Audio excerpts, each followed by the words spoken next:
আসসালামু আলাইকুম। সংবাদে আপনাদের সবাইকে স্বাগতম। প্রথমে থাকছে সংবাদ শিরোনাম। প্রথমেই জানিয়ে দিব, দখলদার ইসরায়েলের বিরুদ্ধে এবার নতুন প্রজন্মের মিসাইল ব্যবহার শুরু করেছে ইরান। এর পরেই জানিয়ে দিব, এবার ইসরায়েলের পারমাণবিক স্থাপনায় হামলার হুমকি ইরানের। এবার ইসরায়েলের পারমাণবিক স্থাপনাকে লক্ষ্যবস্তু করার হুঁশিয়ারি দিল ইরান। তারপরেই জানিয়ে দেব, ইরানের একের পর এক হামলায় দিশেহারা ইসরায়েল। ইসরায়েলের তৃতীয় দফায় শক্তিশালী মিসাইল হামলা চালিয়েছে ইরান। সর্বশেষ জানিয়ে দেব, ফের সৌদি কুয়েতের মার্কিন ঘাঁটিতে ইরানের হামলা। বারুদের গন্ধে ভারী হয়ে উঠেছে মধ্যপ্রাচ্যের আকাশ। দর্শক, এতক্ষণ শুনছিলেন সংবাদ শিরোনাম। এখন জানাবো বিস্তারিত জানার আগে আপনি যদি চ্যানেলে নতুন হয়ে থাকেন তাহলে আমাদের চ্যানেলটি সাবস্ক্রাইব করুন, আর কোন জায়গা থেকে দেখছেন এবং শুনছেন তা কমেন্ট করে জানান। ভিডিওটি ভালো লাগলে একটি লাইক দিন। দখলদার ইসরায়েলের বিরুদ্ধে এবার নতুন প্রজন্মের মিসাইল ব্যবহার শুরু করেছে ইরান। আগের মডেলের তুলনায় এই নতুন প্রজন্মের মিসাইল আরও বেশি নির্ভুল, আরও বেশি বিধ্বংসী। লক্ষ্যবস্তুতে আঘাত হানার পর মুহূর্তেই ধ্বংসস্তূপে পরিণত হচ্ছে শত্রুর গুরুত্বপূর্ণ স্থাপনা। ইরানের এই নতুন শক্তির মুখে যুক্তরাষ্ট্র ও ইসরায়েল কি শেষ পর্যন্ত পিছু হটতে বাধ্য হবে? ইরানের ইসলামিক রেভলিউশনারি গার্ড কোর বা আইআরজিসি ভারী ব্যালিস্টিক ক্ষেপণাস্ত্র খুররাম শাহর ৪ ব্যবহার করে ইসরায়েলের তেল আবিব এবং বেন গুরিয়ন বিমানবন্দর লক্ষ্য করে হামলা চালিয়েছে। অপারেশন ট্রু প্রমিস 4 এর ১৯তম ধাপের অংশ হিসেবে এই হামলা চালানো হয়েছে বলে জানায় আইআরজিসি। আইআরজিসির এক বিবৃতিতে বলা হয়েছে, তেল আবিবের কেন্দ্রস্থল বেন গুরিয়ন বিমানবন্দর এবং সেখানে অবস্থানরত ইসরায়েলি বিমানবাহিনীর ২৭তম স্কোয়াড্রনের ঘাঁটি লক্ষ্য করে ১ টন ওয়ারহেড বহনকারী একাধিক ক্ষেপণাস্ত্র নিক্ষেপ করা হয়। শক্তিশালী এই হামলায় লক্ষ্যবস্তুতে সফলভাবে আঘাত হানা হয়েছে বলে দাবি করেছে ইরান। বিবৃতিতে আরও জানানো হয়, ইরানের নিক্ষেপ করা আক্রমণাত্মক ড্রোন ও ক্ষেপণাস্ত্র ইসরায়েলের বহুস্তরীয় প্রতিরক্ষা ব্যবস্থাকে ভেদ করে সফলভাবে লক্ষ্যবস্তুতে আঘাত এনেছে। নতুন প্রজন্মের এই ড্রোন ও ক্ষেপণাস্ত্র ইসরায়েলের আকাশে যেন এক ভয়ঙ্কর দুঃস্বপ্ন হয়ে দেখা দিয়েছে। এদিকে অপারেশন ট্রু প্রমিস 4 এর ১৮তম ধাপেও বড় ধরনের হামলা দাবি করেছে আইআরজিসি। তাদের ভাষ্য অনুযায়ী বাহরাইন, সংযুক্ত আরব আমিরাত এবং কুয়েতে অবস্থিত অন্তত ২০টি মার্কিন সামরিক লক্ষ্যবস্তুতে সফলভাবে আঘাত হানা হয়েছে। বিকাশ পেমেন্টের ১০,০০০ টাকার বেশি অফার। শপিং চলছে তো?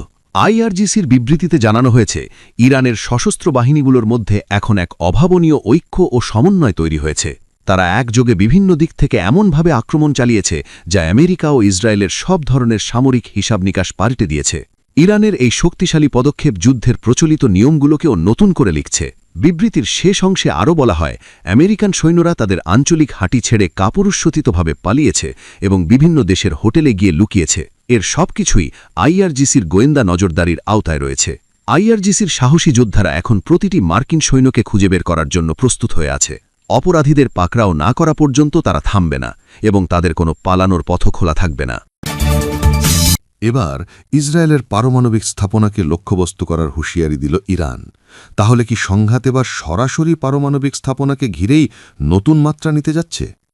ইরানের এক সামরিক কর্মকর্তা বলেছেন, যদি ইসরায়েল ও যুক্তরাষ্ট্র ইসলামিক প্রজাতন্ত্রের শাসন ব্যবস্থা পরিবর্তনের চেষ্টা করে, তাহলে ইরান ডিমোনায় অবস্থিত ইসরায়েলের পারমাণবিক স্থাপনাকে লক্ষ্য করে হামলা চালাবে।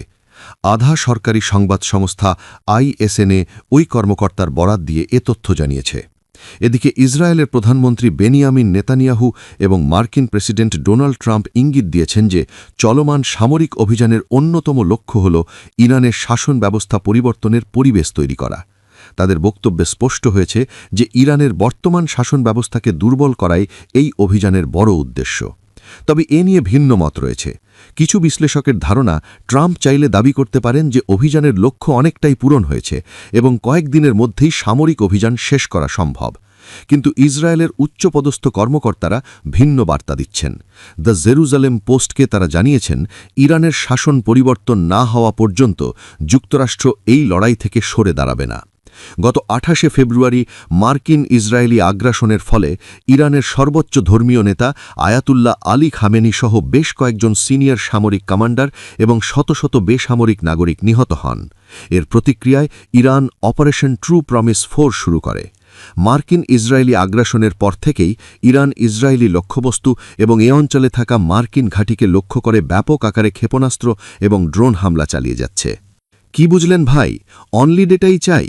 সব মিলিয়ে পরিস্থিতি ইঙ্গিত দিচ্ছে সংঘাত এখন কেবল সামরিক শক্তির প্রদর্শনে সীমাবদ্ধ নেই, বরং তার রাজনৈতিক ভবিষ্যৎ নির্ধারণের লড়াইয়ে রূপ নিচ্ছে।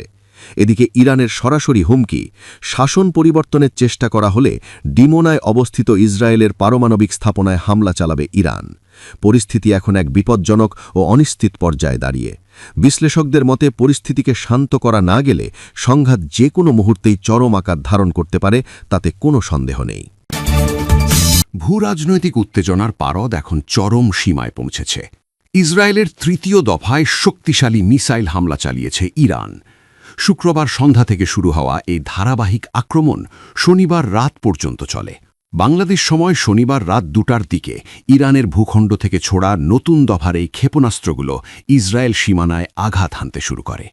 পরপর 3বার বড় ধরনের এই হামলার ফলে গোটা অঞ্চলের নিরাপত্তা ব্যবস্থা এখন খাঁদের কিনারায়। তৃতীয় দফার এই হামলার পর ইসরায়েলের মধ্যাঞ্চল এবং অধিকৃত পশ্চিম তীর জুড়ে উচ্চ শব্দের সতর্কতামূলক সাইরেন বাজতে থাকে। গভীর রাতে সাইরেন বেজে উঠলে আতঙ্কে সাধারণ মানুষ দিক বিদিক নিরাপদ আশ্রয়কেন্দ্র ও বাংকারের দিকে ছুটতে থাকেন। কম সময়ের ব্যবধানে সুপরিকল্পিত ও বিধ্বংসী আক্রমণ ইসরায়েলের অত্যাধুনিক আকাশ প্রতিরক্ষা ব্যবস্থার ওপর প্রচণ্ড চাপ সৃষ্টি করেছে। সামরিক বিশ্লেষকদের মতে ইরানের এই অনড় অবস্থান একটি দীর্ঘমেয়াদী ও ভয়াবহ আঞ্চলিক যুদ্ধের ইঙ্গিত দিচ্ছে। বারবার কূটনৈতিক সমাধানের আহ্বান জানানো হলেও মাঠ পর্যায়ের পরিস্থিতি এখন সম্পূর্ণ নিয়ন্ত্রণের বাইরে। বিশ্ব নেতারা উদ্বেগের সাথে এই পাল্টাপাল্টি সংঘাত পর্যবেক্ষণ করছেন। বিশ্লেষকদের মতে এই আক্রমণ কেবল সামরিক সংঘাত নয়, বরং সমগ্র মধ্যপ্রাচ্যের স্থিতিশীলতাকে এক চরম অনিশ্চয়তার মুখে ঠেলে দিয়েছে। বারুদের গন্ধে ভারী হয়ে উঠেছে মধ্যপ্রাচ্যের আকাশ। দীর্ঘদিনের উত্তেজনা ছাপিয়ে গত 28 ফেব্রুয়ারি থেকে শুরু হওয়া সংঘাত এখন চরম রূপ নিয়েছে। ইসরায়েল ও যুক্তরাষ্ট্রের যৌথ আগ্রাসনের জবাবে তেহরান তাদের সমরশক্তি পূর্ণ বহিঃপ্রকাশ ঘটাচ্ছে। 10টিরও বেশি দেশের প্রতিকূলতাকে উপেক্ষা করে বর্তমানে ড্রোন ও ক্ষেপণাস্ত্রের সাহায্যে পাল্টা আক্রমণ জারি রেখেছে ইরান। শুক্রবার উপসাগরীয় অঞ্চলে অবস্থিত মার্কিন সামরিক স্থাপনাগুলো লক্ষ্য করে ইরান নতুন করে হামলা চালায়। সৌদি আরবের রাজধানী রিয়াদের আকাশে বেশ কিছু ড্রোন ও ক্ষেপণাস্ত্র প্রতিহত করার দাবি করেছে দেশটির কর্তৃপক্ষ। তবে শহরের বিভিন্ন প্রান্তে বিকট বিস্ফোরণের শব্দ জনমনে আতঙ্ক সৃষ্টি করেছে। একই দিনে কুয়েতে অবস্থিত মার্কিন ঘাঁটিতেও বড় ধরনের হামলা চালিয়েছে ইরানি বাহিনী। শুধু স্থলভাগই নয়, কুয়েত উপকূলে থাকা একটি মার্কিন তেল ট্যাঙ্কারেও সফল আক্রমণের দাবি করেছে ইরান। আল জাজিরার প্রতিবেদন অনুযায়ী মার্কিন স্বার্থ সংশ্লিষ্ট স্থাপনাগুলোই এখন তেহরানের মূল লক্ষ্যবস্তু।